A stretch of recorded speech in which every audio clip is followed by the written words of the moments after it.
In my last video you would have seen me putting some of my chicken manure compost into the bottom of these large tubs, and that of course is for my seed potatoes. And I'm going to start my first seed potatoes in the polytunnel. Even though room's getting a bit tight, it does bring them on that much quicker. So these are Charlotte, and they've been chitting on a windowsill in the sun now for a couple of weeks. And we've got some reasonable chits on them, and I'm going to reduce the number down to just 2 by just scraping them away, and that ensures that all the growth goes into those 2.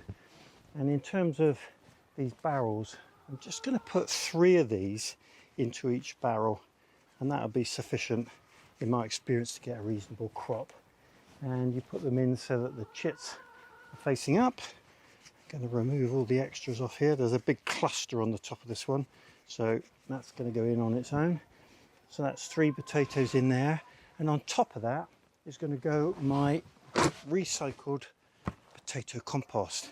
So this is compost that was used now 2 years in a row, but it's had potato compost feed added to it, and it's also had some bloodfish and bone and slow release fertilizer, and it's sat there all winter, and the worms have worked at it, and it's really very fine now. And I'll go on using this as long as I can, and I think as long as you keep feeding it and regenerating it, it works really well. So this is the compost, and you can see it's very fine. It's quite dry. I'm going to have to water once I've used it, but all the feed and various things I put in there have all broken down. And of course the worms have had a heyday in there as well. So I'm just going to scoop up a load of this, and we'll take it and put it into the tubs. You can see we've got a good 3 or 4 inches of the chicken manure on the bottom, and I'm just going to lay that on top, and I'll fill these up. I don't find that earthing them up over time has any real difference, so just out of convenience I fill them up from the get-go, and they'll be just fine. So that's the potato season underway. It really is that simple. When you're using pots like this, of course there's no digging, and you can get an early start if you've got a greenhouse or a polytunnel, but you can also grow these outdoors like this. You just might wait a little bit longer. The timing is all about making sure your frosts have gone before those tender shoots from the potatoes come through the surface. Otherwise there's a real danger that they get frost damaged, and that knocks them back significantly and sometimes crucially. So that's the best way to get success, is to make sure your frosts are over. And the other thing that I learnt last year, which was a real help, and I picked it up from this.Ever, was covering the surface of the potatoes with grass clippings, and of course that helps to keep the moisture in there, and I found that to be really useful, and they didn't dry out anything like as quickly. Good times. One of the jobs that I've been anxious to get done before this warmer weather wakes up all the critters and bugs is this grease that goes around the trees, fruit tree grease, and it is best put on, in my considered opinion, with a glove. And of course the properties of this are that it's just very sticky, and anything that wants to walk up the trunk gets trapped in this sticky gunge. There's not an awful lot left in this pot, but there is enough just to get around here, and you put it on quite liberally because you really want it to last. It does last. It dries up gradually through the course of the year and serves as a trap and protects the fruit on the tree and the blossom from getting attacked by any of those critters. So fruit tree grease, best done before they start moving. Now in my last video I showed you these trampoline parts which I thought would make good hoops, but they were just a bit too long, so I've had to cut them down, and we're going to just try out and see whether that has worked. I think we'll use that end.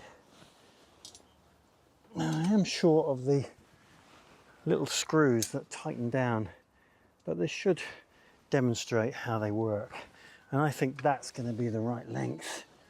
Let's do this last one. So these are the mild steel hoops that I fashioned out of a coil of mild steel, which originally I managed to purchase on Amazon, but sadly I have not seen for a long time. So let's push these in.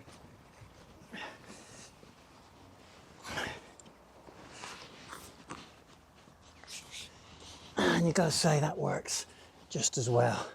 So if you do see trampoline parts outside being thrown away, this particular piece, very useful for making a couple of hoops.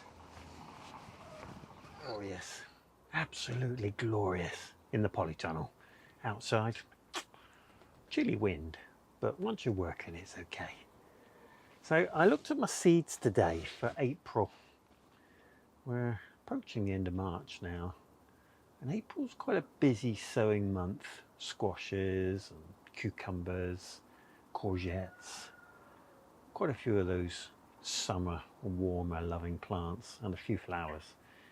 And I thought I need to start getting a bit more efficient in the polytunnel, so I need to have a bit of a clean up. It's not too bad in here, but now I've added the potatoes, that's taken a bit of space. I've got these stakes in here which I'm going to reveal what I'm going to use those for in due course. So I think today is about getting some things into the cold frame, having a bit of a shuffle around and getting some space back.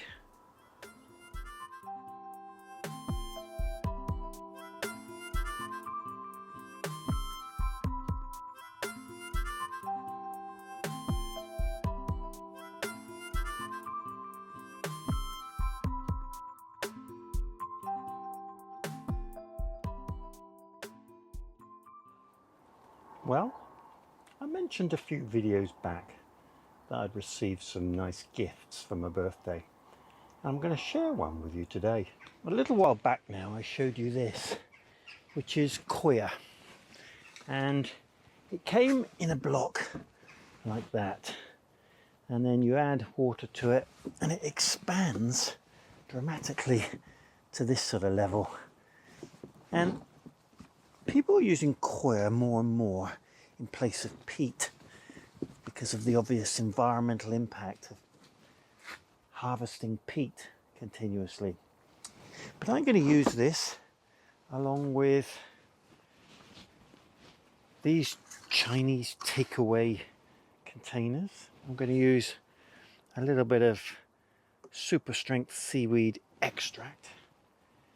I'm going to use some compost, a bit of soil, and these. There's a bit of a clue there. And this is a soil blocker. In fact, there's two of them. There's that one. Somewhere in my bag. There's this smaller one. The theory is you make a compost mix that holds together in blocks, and that saves using any of these cell type containers, so it's extremely environmentally friendly, and that makes it very interesting indeed. So you mix together compost, coir, garden soil and some perlite in various parts, which I'll go into in a moment, and then these blocks push down onto that material, and then you push them out so that you've got lots of small blocks with these indentations in for putting your seeds.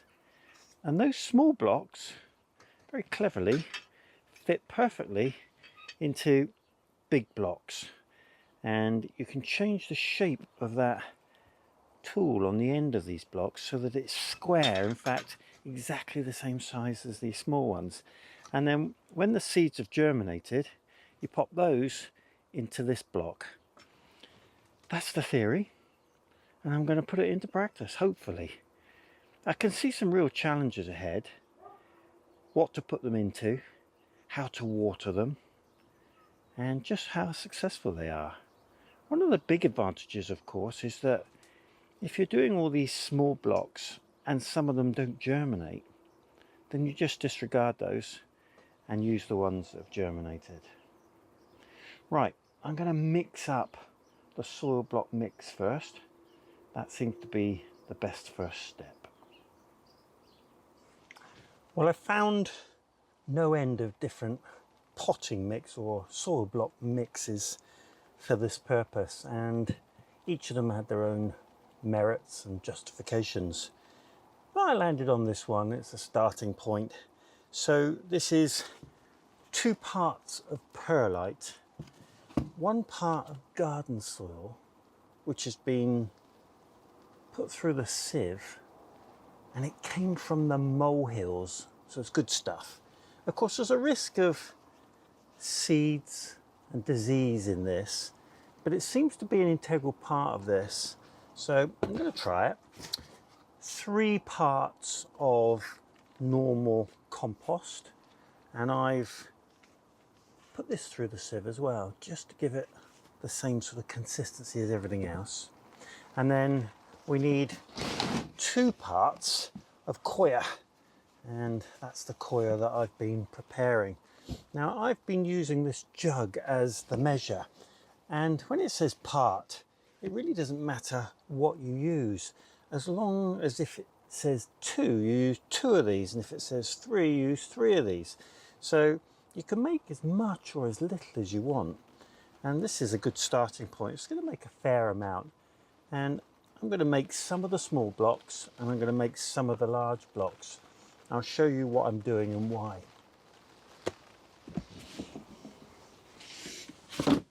So the first thing is to mix this up well. So I'm just going to put it all in together.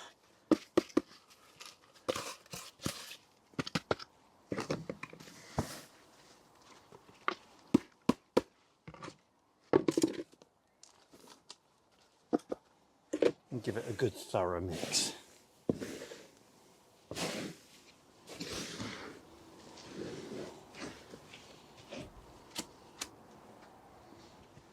Well, the next consideration is water and mixing this together so that you get a consistency that will hold in these blocks.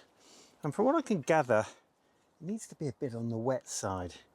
If it's not, it can just crumble. If it's over wet, obviously it won't stick in these. So it'll take a bit of practice, I guess.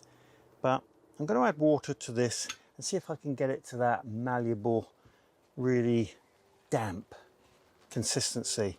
And apparently if you squeeze a handful of it, you can just see water droplets come out of your hand. Now, I've noticed a lot of the mixes have fertilizer in them of various descriptions.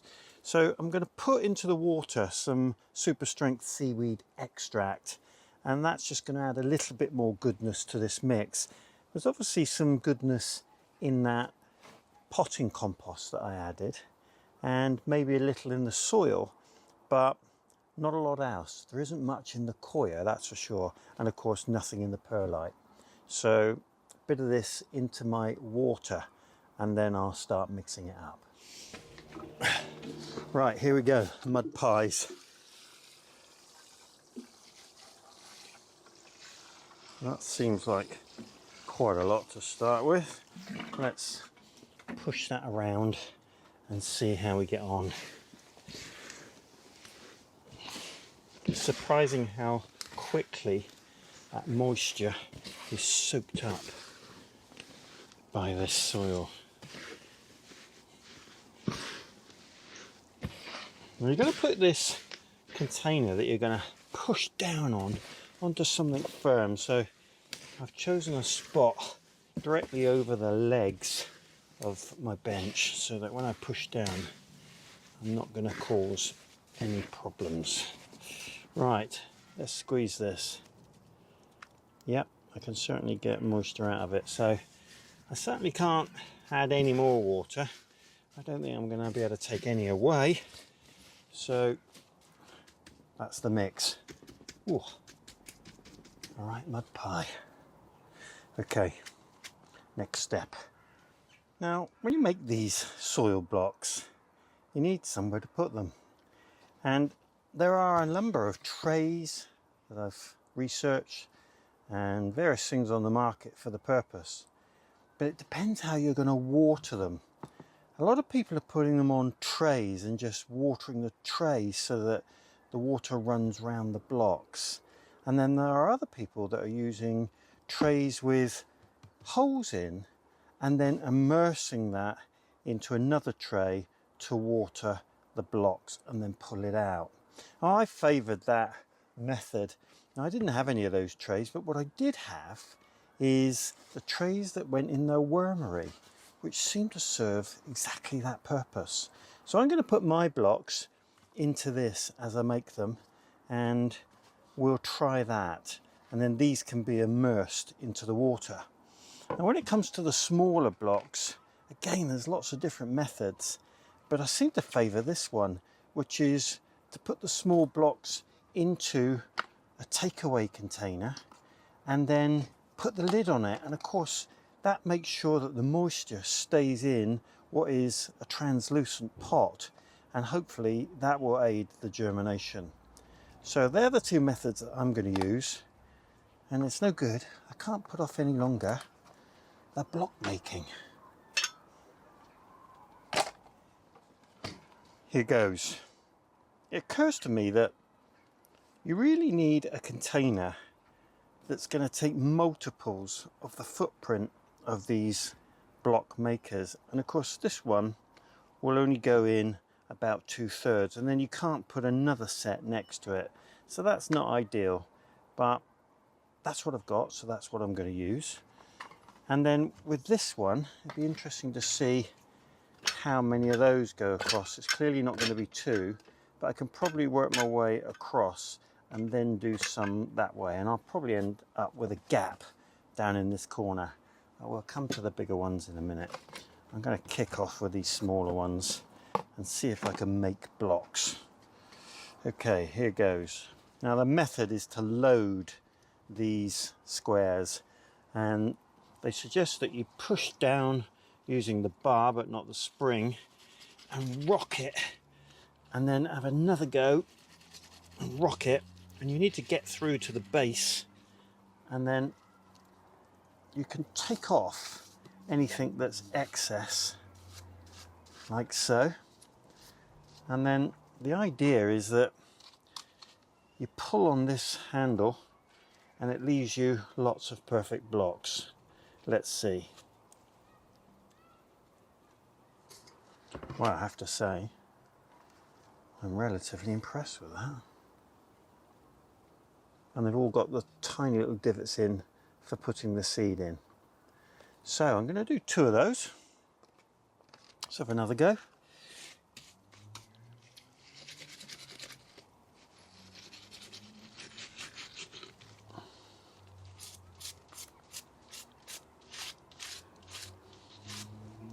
Looks like the consistency is about right. Oh dear, that didn't work quite so well. Got a bit overly confident there, I think.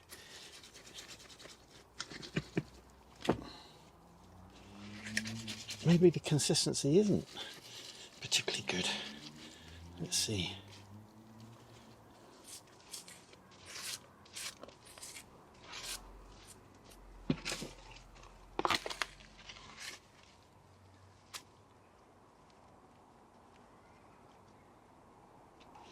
There we are. Not too bad at all. So that's those 2. And now on to the bigger one. So I'm just going to get this a little bit higher in the middle. Wish me luck.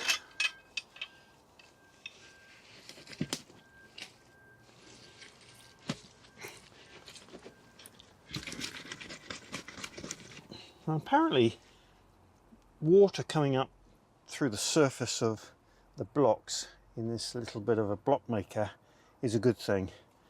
Let's see if these will go in.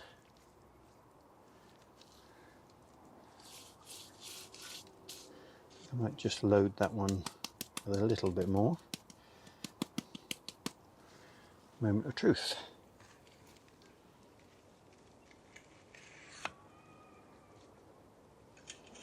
And there we go. So if we go close up to those, they look really good. It's important you get right in the corner, I guess, otherwise you're going to run out of room. And this is the one with a little indent in, and I'm going to sow direct into those. I won't make blocks with a square in to receive these smaller ones until everything I want to germinate has. I think what I'm going to do now is fiddle around and see if I can make a group that will go in there, and I'll fill this up and see what's left of my mix.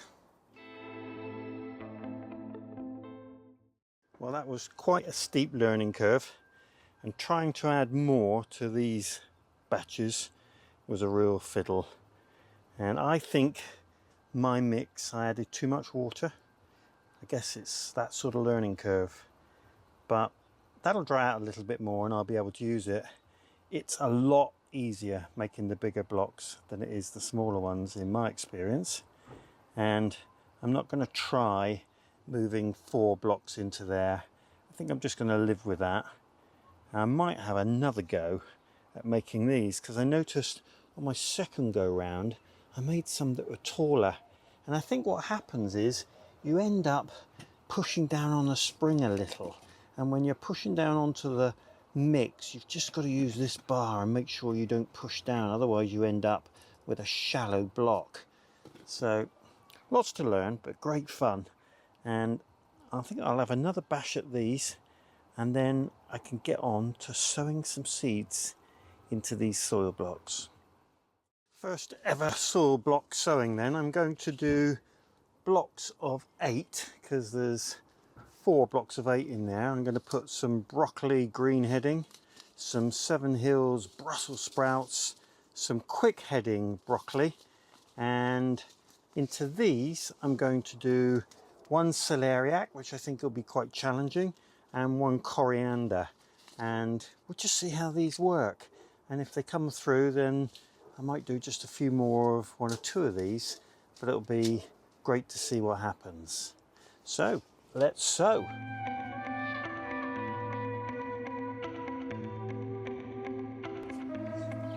That went really well. The bigger the seed, the easier it is. I guess that makes perfect sense. What I am going to do is just put the tiniest amount of soil on top of a couple of these, just to see whether it makes any difference to the germination. And this is the coriander cruiser, and it doesn't read that you do this, but I just wonder whether having a bit on top of the seed will help. It's worth an experiment. So that's the coriander cruiser. Put the lid on there, all the way up, and then hopefully that will retain the moisture until germination. So that's 1. And this is the celeriac ibis, and this was quite difficult to sow, but not impossible. So we'll put a lid on that one.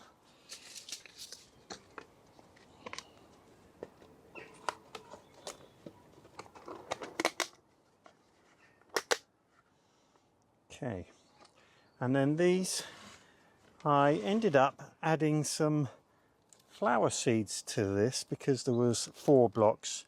So this year I'm going to grow sunflower dwarf sun gold teddy bear, which is a lovely looking sunflower, and it gets to 80 centimeters high. So I'm going to have a go at those. So I've done 8 sunflowers, 8 of each of the 2 calabrese or broccoli, and 1 that is the white Milan turnip. So that's a bit of an experiment, and I'll put this in a tray down on the lower level, and I'll put these, I think, into the carrot cold frame, and just see how they all go. We'll watch as we go along on the next few days and weeks. One of the advantages of growing in these soil blocks is the gaps between the blocks. And these air gaps, they effectively air prune the roots, and it makes sure that the roots in the blocks becomes a really good, strong root system. So it'll be very interesting to see how that air pruning works. Of course, that's what we do on the edge of our beds by cutting away a divot just to stop the weeds coming into the vegetable beds. So it's a very similar principle. While I'm sowing, I'm just going to do another 2 of these mixed salad leaf boxes, which are portable, and when they're going well, they come back to our garden and we can harvest on a daily basis with them then. So I've been using this salad leaves, crispy lettuce leaves blend from Thompson and Morgan, and if I remember rightly, there was enough in this little seed packet to do 5 or 6 boxes. So let's just see what we've got. And I've got one of these boxes underway and it's germinated well. So the idea is that we get a gradual progression, i.e. you use one box and the next one's ready. At least that's the theory. So that's those, and that'll probably be enough for the other box. We just broadcast sow these liberally over the surface, and then I will just put a small amount of compost on top, and they'll be ready for setting down and hopefully germinating like the first box did. So I've decided to clear a space down here for these because they seem to be doing particularly well. And you can see there the first box, which is coming on nicely, and I've moved these soil blocks over here. And it'll be interesting because some of them get a bit of shade and some of them get full sun at this time of day, and then the 2 containers have gone into there, so we'll keep an eye on those. And I've got just one more box to add down there. I do hope you enjoyed the video today. If you did, click the subscribe button, click the like button, and if you want updates from me each time I upload a video, click the bell and select all. I do hope you have a great day. Diolch yn fawr.